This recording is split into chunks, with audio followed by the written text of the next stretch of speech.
Good evening, everyone, and thank you so much for joining us for our program, Genetic Genealogy with Richard Hill. Tonight's program is a webinar format, so your cameras and your mics are off, but you're welcome to use the chat or the Q&A features to ask questions. We'll wait to answer the questions until the end of the talk. Our presenter tonight is Richard Hill. At the age of 18, Richard learned by accident that he was adopted. 14 years later, his adoptive father revealed on his deathbed that Richard had a brother. A decades-long search for his biological family introduced him to several forms of DNA testing. Richard's groundbreaking use of DNA tests to identify his birth father was featured on the front page of the Wall Street Journal. He now helps other adoptees discover their biological families on his website, DNAtestingadvisor.com. He has also authored an award-winning book, Finding Family: My Search for Roots and the Secrets in My DNA. Thank you so much, Richard, for joining us, and I'll turn the screen over to you. Okay, well, thank you, Phil. Can you hear me just fine? I can indeed. Okay. Well, we are here because we're fascinated by our family trees. And I'm going to just shut this down here so we can all focus on the slides. Family trees are created from DNA. And for the last 2 decades, we've had a great tool at our disposal that uses DNA to help us build and confirm those family trees. And I'm talking about genetic genealogy. You don't need a course in physics to pound a nail with a hammer, and you don't need a course in genetics to apply DNA to your family tree. You only need to understand a few basic facts about the different types of DNA and how they pass down the family tree. And we will cover those in this high-level overview. As Phil said, I got into this because DNA testing solved my personal mystery. 14 years ago, I was an accidental pioneer, the first known case of an adoptee identifying his birth family through genetic genealogy. My biological parents are shown here, and you may have read the book I wrote, Finding Family: My Search for Roots and the Secrets in My DNA. I also have a presentation that summarizes my search and gets into adoptee searches in general and some surprise DNA matches. Here's what we're going to cover. I'll start with the key things you can accomplish with genetic genealogy. Then I'll introduce you to 3 test types and 5 testing companies, how to order and collect your sample. We'll talk about sample results and the key factors that impact your results. Testing company comparisons. I'll give you some examples of the best testing company tools, some more examples of third-party tools, and then I'll wrap it up with some educational resources for you to look at. Whether you're a genealogist or an adoptee, the first function of genetic genealogy is to find previously unknown relatives.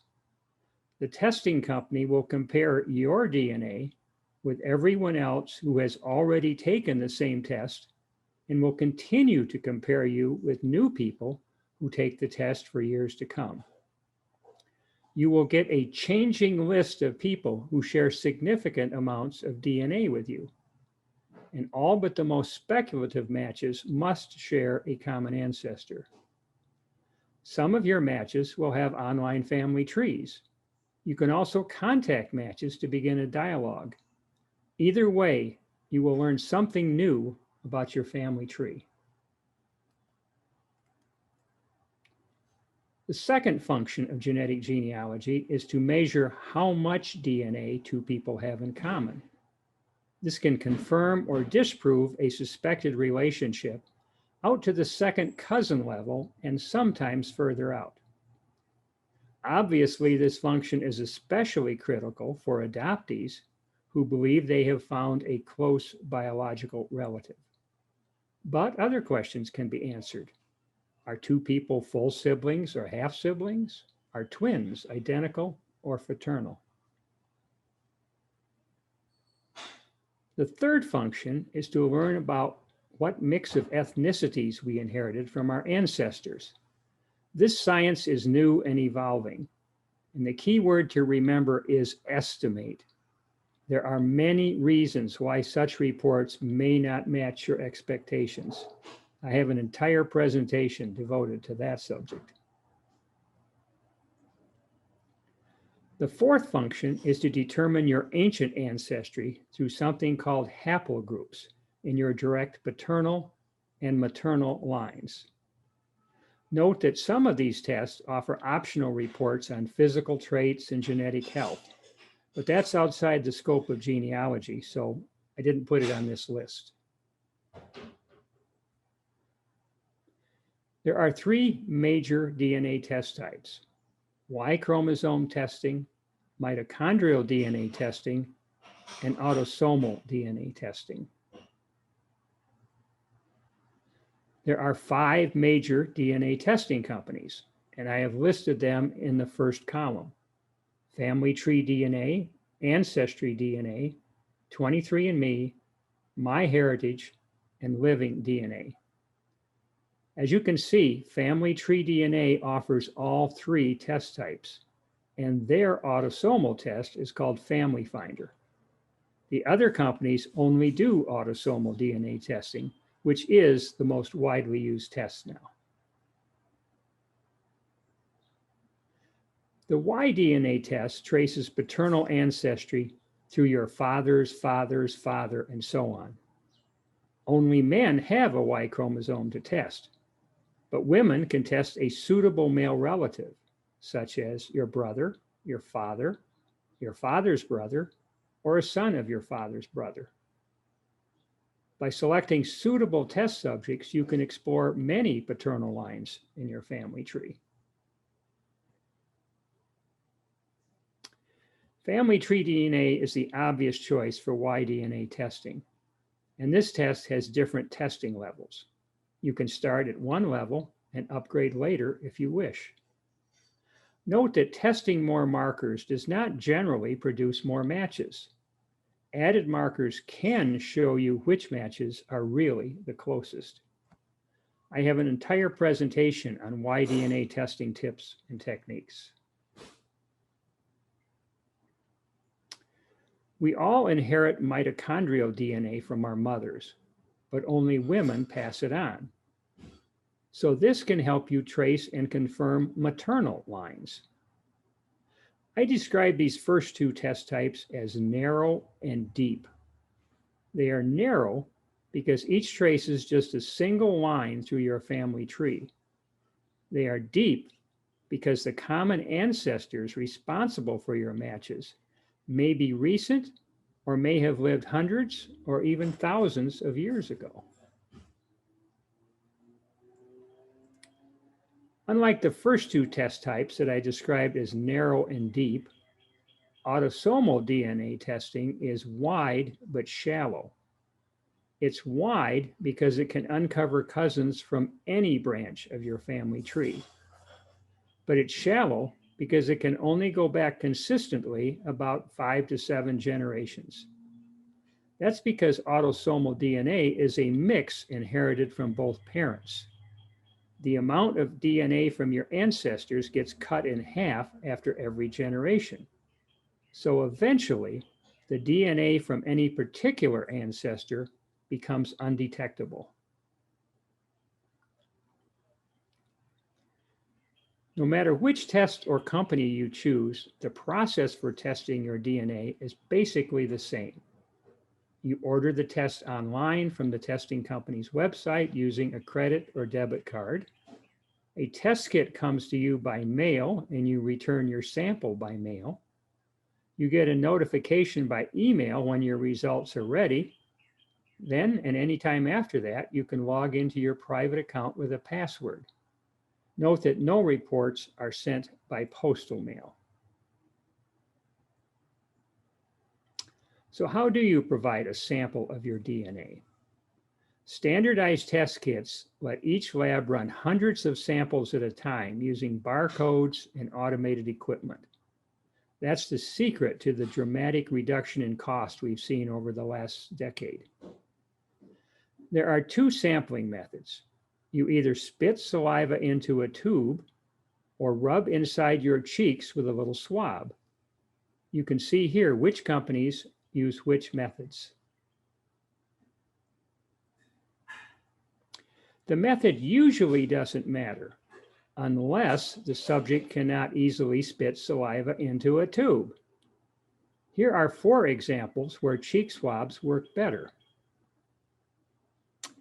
And I'm serious about the last one. Many funeral directors will now collect a sample for you if you have a swab test kit on hand. Using Family Finder as an example, here's the key report you get from each test. It's a list of other users who share DNA with you. The default order lists them in descending order of how much DNA they share with you. As you can see from the column called Relationship Range, the list includes a projection of how you may be related. Since different relationships share similar amounts of DNA, there is more than one possibility shown.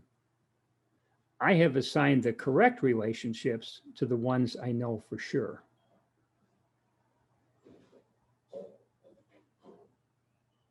With any of the autosomal DNA tests, you can choose a match and see what other matches you have in common.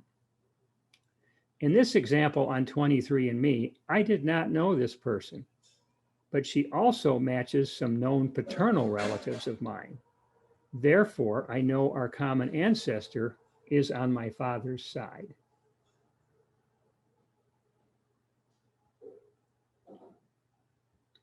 Here's the ethnicity report from my wife on 23andMe. I actually had her do 8 different ethnicity tests, and I compare the results in a presentation I do on ethnicity. Both of her paternal grandparents were born in Croatia. Her mother's known family is from France, Germany, and England. The test that came closest to showing her as 50% Croatian was this one on 23andMe.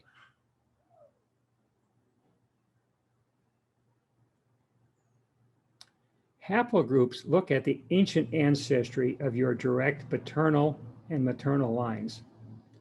2 of the autosomal DNA tests will identify a man's paternal haplogroup and everyone's maternal haplogroup. They don't use this for matching. That is done only from autosomal DNA. Here is the living DNA test, which shows that my DF13 haplogroup is very common in the British Isles. My maternal haplogroup, H5A7, is far less specific.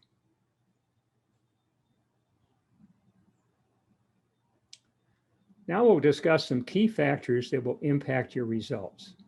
The first factor is who to test. Y-DNA and mitochondrial DNA are subject to random mutations. Well, it's not likely. There could have been a mutation between you and your parent. So if they are available, test your father on Y-DNA and your mother on mitochondrial DNA. For autosomal DNA, the same rule applies. Your parents are 1 generation closer to your ancestors. They will pick up matches that you won't get. Plus, by testing them separately, you will know that your father's matches are related to you through his family, and your mother's matches are related to you through her family. When you only test yourself, your matches can come from either side, and you usually need further information to tell which. When 2 siblings do an autosomal test, they are often surprised to see that some of their distant matches are different and their ethnicity ancestry results are different. Here's why that happens. A child receives 50% of his mother's DNA, but which 50% gets passed on is random, and the next child will get a different mix. The same random inheritance occurs from the father's side. As a result, one child may inherit a lot more or a lot less DNA from a particular branch of the family.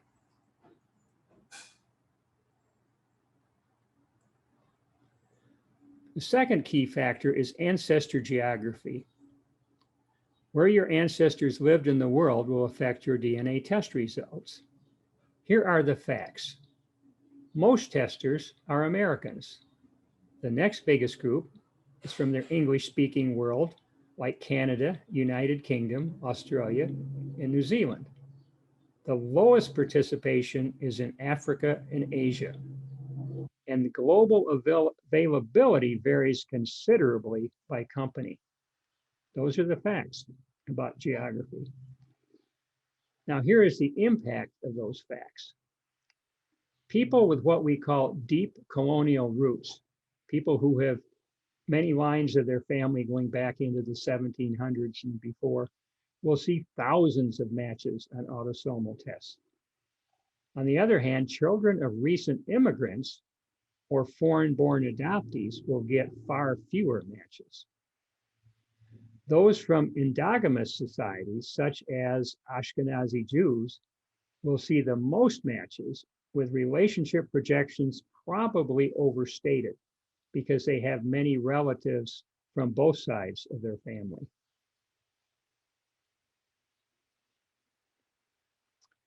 The third factor is what I call dumb luck. For Y-DNA and mitochondrial DNA testing, you may get lots of matches or very few. A cousin of my wife, for example, still has 0 Y-DNA matches several years after testing.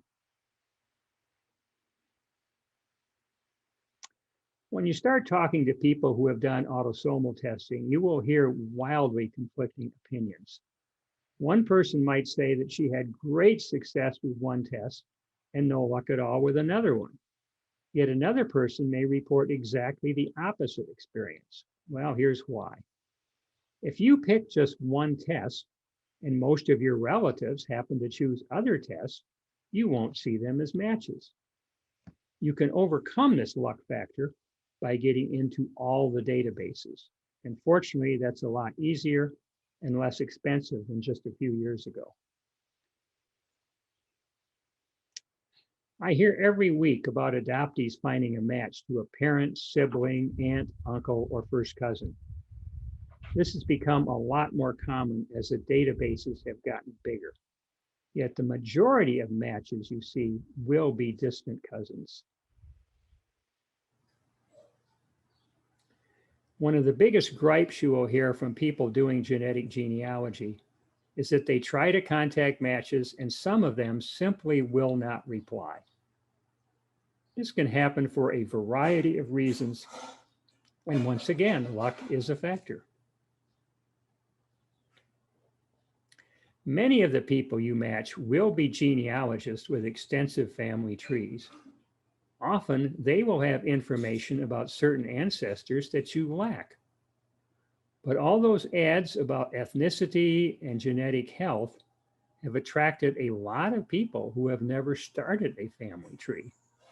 They won't be much help. And some of your matches will be adoptees. They can't help you, but maybe you can help them.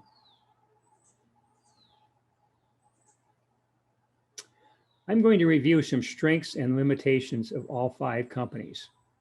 Once again, they are Family Tree DNA, Ancestry, 23andMe, MyHeritage, and Living DNA.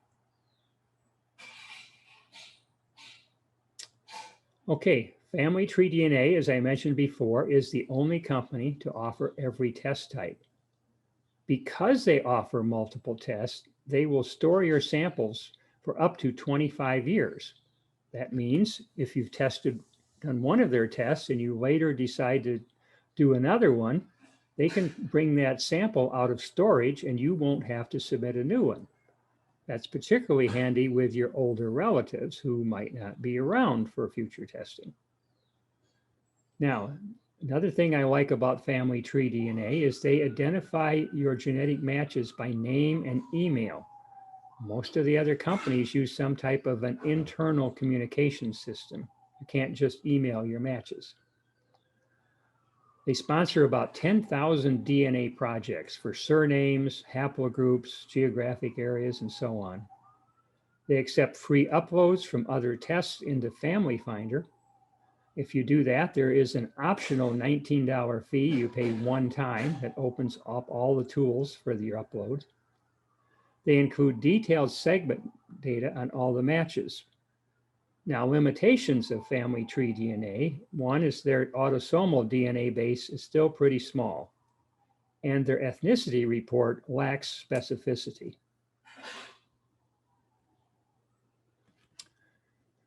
Ancestry has the largest autosomal DNA database by far. About 20 million people have taken this test. And many matches will have trees posted on the site because it is a genealogy site. Now, the ethnicity report is supplemented by something they call genetic communities, and I'll get into that a little later.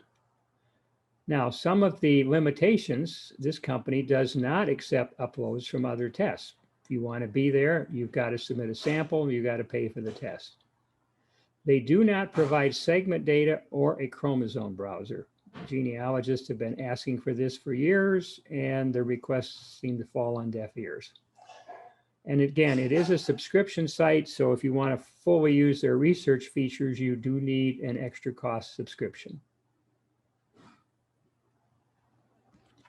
23andMe has the second largest autosomal DNA database, about 14 million now. As I mentioned, they have the most detailed and feature-rich ethnicity report. They also happen to report your Neanderthal ancestry, which isn't really helpful to genealogy, but it's just kind of an interesting point. They also are one of two tests that checks enough Y-DNA and mitochondrial DNA to report your haplogroups. They do include segment data for those matches who are willing to share genomes. They offer health reports at an additional cost. Now, some of the limitations of 23andMe, again, like Ancestry, they do not accept uploads from other tests. You want a test, you got to submit a sample, you got to pay the full testing price, which again, isn't that bad. They're down, all of these tests are, the autosomal tests are down less than $100 now. The other thing they have started doing is they cap your number of matches at around 1,500, unless you want to pay a $29 a year subscription fee. Now, I have done that, and as a result, I have about 5,000 matches, so you can kind of see what that will get you. Fortunately, they do present your closest matches, and so the 1,500 closest matches may be all you ever need to look at. They do not offer any kind of GEDCOM file uploads. MyHeritage is the most popular DNA test in Europe. So people with European ancestry may find European cousins on this site. It has the third largest autosomal DNA database. They do accept free uploads from other tests. Their optional one-time fee to open all their tools is $29, and that includes the ethnicity estimate, which you don't get otherwise. Their ethnicity reports are supplemented by 2,100 genetic groups that attempt to narrow down your ancestry to more recent timeframes. They offer some health reports as an additional cost upgrade. And again, the limitation is that like Ancestry, they are a genealogy subscription site. And if you want to take full advantages of all their research features, you need to pay for a subscription. This British company, Living DNA, was able to take advantage of a big DNA study by Oxford University called Peoples of the British Isles. As a result, they can break down British ancestry into 21 subregions. They are also the other test that checks enough Y-DNA and mitochondrial DNA to report haplogroups. They offer some well-being reports at additional cost. Again, limitations here is they are the smallest autosomal database. They have no chromosome browser and no GEDCOM file uploads. This is primarily an extra test for people who have a lot of British ancestry and would hope to find matches there or break down into subregions. Each company provides some on-site tools that help you go beyond the basic list of genetic matches. And we only have time to show you a few of the examples here, but I'm going to show you some of my favorite ones. Several of the autosomal tests offer a chromosome browser. This lets you see where you and a match share the same DNA segments on the same chromosome pair. This example shows two of my paternal cousins on Family Finder, one colored blue and the other colored red. The three of us have significant overlaps on chromosomes 13 and 17 that were passed down from the pair of grandparents we all have in common. One thing I always do is get my close relatives into Family Finder. You can test them directly or take advantage of the free upload from other tests. To use this feature, you import your family tree or just build a small one on the site that includes your tested relatives. As you link more relatives, it will automatically sort more of your other matches into paternal or maternal sides. I have over 6,000 matches, but by selecting a particular tab, I can focus on the 3,400 matches that are clearly on my paternal side, or I can focus on the 1,100 matches from my maternal side.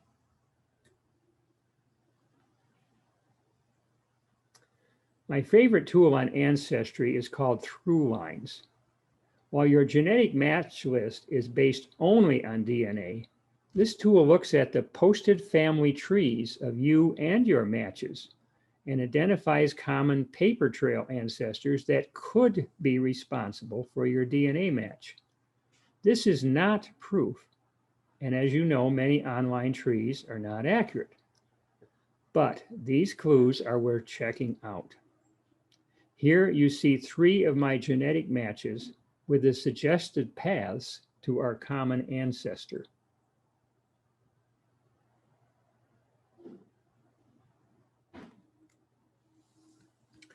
Ethnicity reports are based only on DNA and reflect ancestry from maybe 500 years ago. Genetic communities on Ancestry attempts to get closer, maybe into the last 200 years, by looking at places in the family trees of your matches. They include me in a community called Southern States Settlers. And indeed, many of my paternal ancestors did migrate from North Carolina to Georgia, Alabama, and eventually Texas.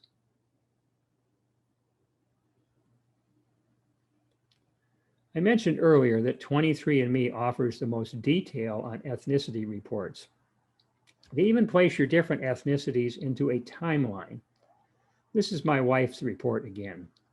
Her Croatian grandparents are the most recent immigrants. Croatia is part of the Balkan Peninsula, and that recent ancestry shows here. Her British, French, and German ancestors have been in this country much longer.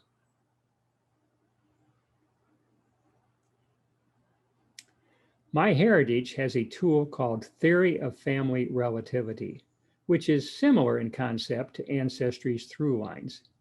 It uses family trees and genealogical records to show one or more possible paths to common ancestors. As with Throughlines, this is not proof, but you're getting important clues that may be correct much of the time.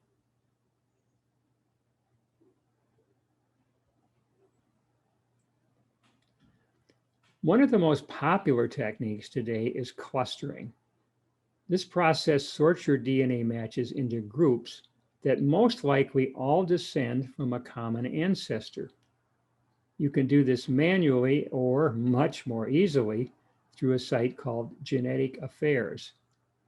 MyHeritage is the only testing company that has licensed this technology to use directly in your account.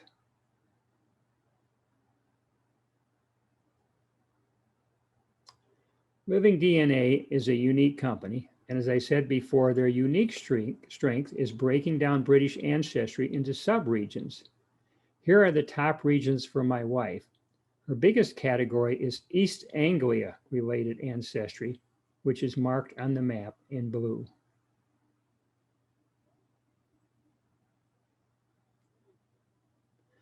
Many brilliant programmers have developed tools outside of the DNA testing companies that can extract even more information from your DNA results.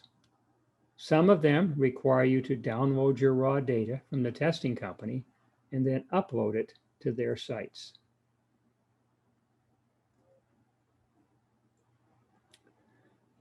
Since 2015, Blaine Bettinger has been asking people to report how much DNA they shared with known relatives. His table is now based on tens of thousands of reports and has been massaged with statistical techniques to remove nonsensical outliers. Since this table is too big to see clearly, I'm going to zoom in on the portion outlined in red. Okay, here you can see yourself in the center of the table. And as you go to the left, you can see what it would be with a full sibling and a half sibling. Above you is a parent, off to the right, an aunt or uncle. Down below you might be a child. To the right is a first cousin. Child of that first cousin would be a first cousin once removed, and so on. So what they give for each one, let's look at the aunt uncle for an example. That 1,750 number is the average number of centimorgans, which is a measure essentially like length of how much DNA you share in common. But in each of these relationships, there is a range, again, because of this randomness that we talked about earlier. In this case, an aunt-uncle could be as low as 1349 or could be as high as 2175. You might take a quick look at the grandparent number up above. The average there is 1766. And then look at the half sibling over the left, 1783. Notice that all three of those relationships have about the same amount of DNA because they are the same degree away. A parent-child is the closest, and then the next degree away is either aunt uncle with a niece and nephew, grandparent with a grandchild, or a pair of half siblings. So the DNA by itself isn't going to tell you which of those three relationships you share with someone, but typically there's enough other information such as ages and what you do know about your family tree where only one of those relationships makes sense.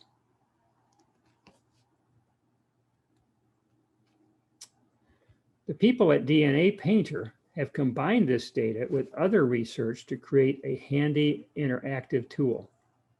Let's say you share 700 centimorgans with someone. Enter 700 into the tool, and it will show you the probabilities of various relationships.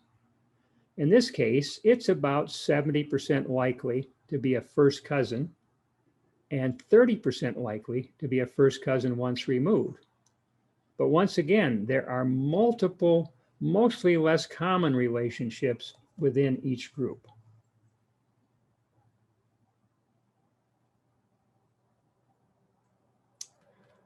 GEDmatch is the granddaddy of third-party DNA tools. You can upload your raw DNA data and uncover matches with people who did a different test. You can also upload a GEDCOM file of your family tree and automatically compare it to those of others. The site has many free tools for analyzing your data and some additional tools that require a modest subscription.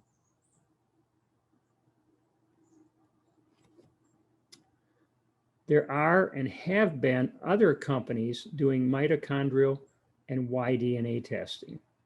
This volunteer-run nonprofit called MitoYDNA lets anyone upload such data for comparison with others. If you do a Y-DNA or a mitochondrial DNA test, I encourage you to upload your raw data. into this site.